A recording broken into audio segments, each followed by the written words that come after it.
Hai, saya Sinta Febriani. Di program Bercerita dari Rumah kali ini, saya akan bercerita tentang sebuah cerita pendek berjudul Komposisi, karya Rahnaward Saryab yang diterjemahkan oleh Evi Novianti. Aku duduk di kelas 4 sekolah dasar. Di hari pertama dimulainya pelajaran, guru kami datang dan menyapa kami. Anak-anak. Kemudian dia mulai berjalan ke bagian paling belakang kelas kami. Pandangan matanya mengarah ke bawah. Dia seperti sedang menghitung setiap ubin lantai yang dilaluinya. Tiba-tiba, dia terbentur tembok. Dia selalu melihat ke atas setiap dia selesai menghitung ubin lantai. Bibirnya digerakkan beberapa kali sampai akhirnya dia mulai berbicara. Besok, masing-masing dari kalian harus membuat sebuah komposisi tentang musim semi, katanya. Hal ini menjadi sebuah kejutan bagi kami. Kami semua merasa heran dan bingung.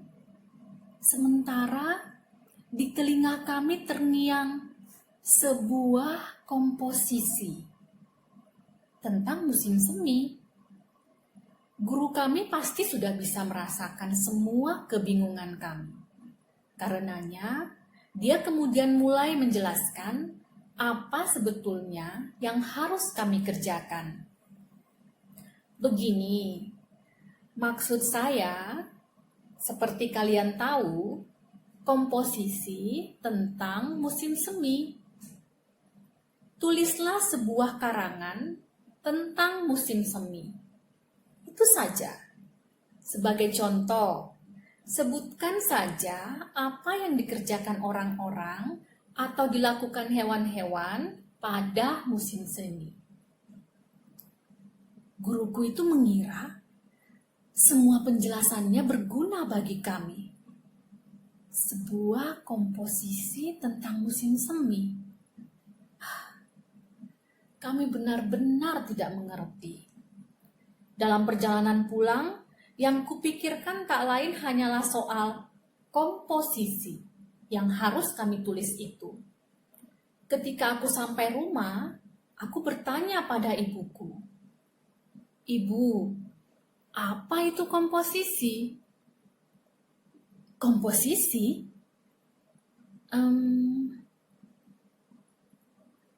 Apa ya?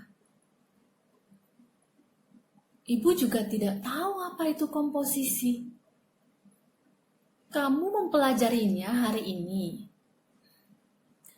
Tidak, tapi Pak Guru menyuruh kami membuatnya. Setelah makan malam, aku mulai menulis. Aku menulis di tepi kertas paling atas, tapi tidak dapat meneruskannya.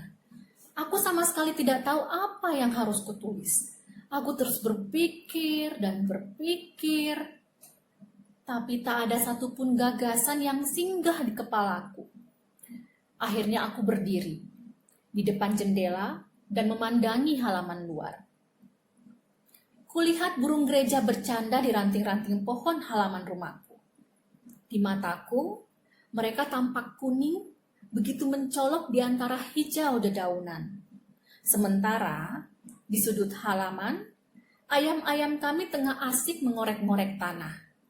Ayam-ayam itu terlihat biru, dan burung layang-layang kecil yang berusaha membuat sarang di batang kayu atap rumahku itu kelihatan seperti layangan berbentuk ikan.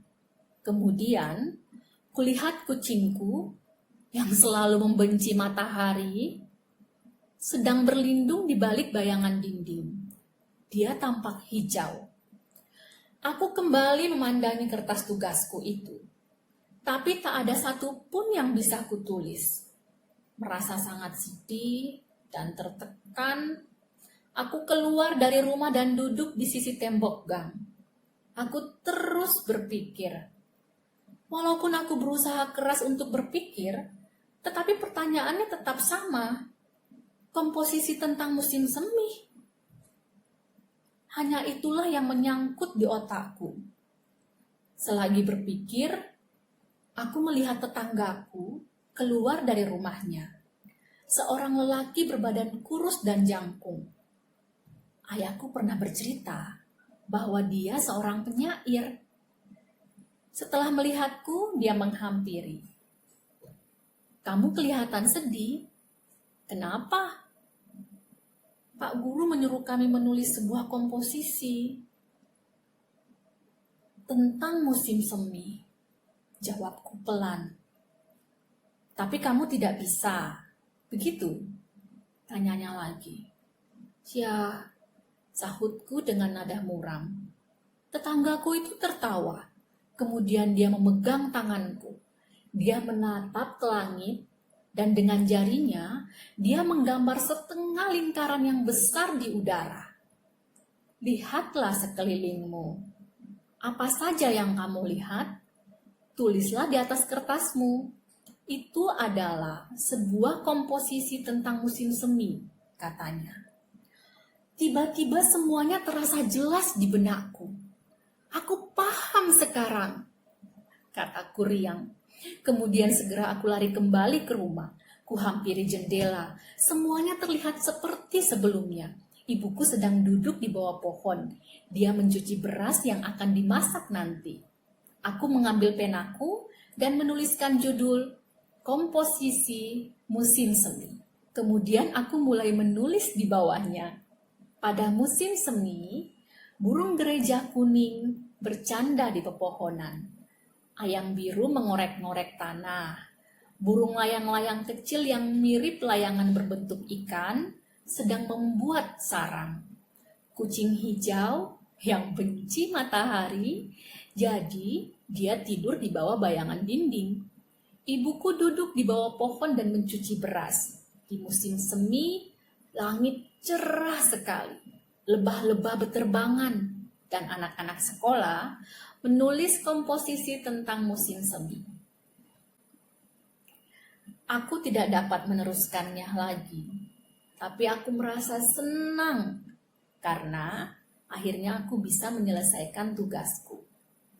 Esoknya, Pak Guru memeriksa pekerjaan kami di kelas dan tibalah giliranku. Guruku kemudian membaca apa yang telah kutulis. Dia menatapku dengan sorot mata yang aneh. Selama beberapa saat, jantungku berdebar kencang. Dia menyuruhku maju ke mejanya. Dia melihat ke arahku dengan heran dan berkata, "Katakan pada ayahmu agar memeriksakanmu ke dokter," katanya. "Kenapa, Pak?" tanyaku. "Kelihatannya ada yang tak beres dengan matamu," dia menambahkan. "Tapi mataku baik-baik saja, Pak," kataku lagi. "Kalau begitu, mestinya kamu tahu bahwa burung gereja tidak berwarna kuning, ayam itu tidak biru, dan tak ada kucing berwarna hijau. Tidak pernah ada semua itu. Mengerti?" ujarnya. Aku mengangguk. "Iya, Pak." Pak Guru kemudian memberikan kertas hasil kerjaku dan berkata, "Sekarang pergilah ke sana." Aku memandangi lembar kertas itu. Sebuah tanda silang besar mencoreng tulisanku. Rasanya mataku digenangi air mata. Tanda silang itu tampak bagaikan dua bilah pedang yang berlumuran darah.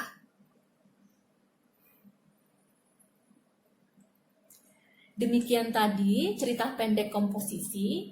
Nantikan program bercerita dari rumah berikutnya di akun Instagram dan YouTube Kala Teater. Jangan lupa subscribe ya. Sampai jumpa.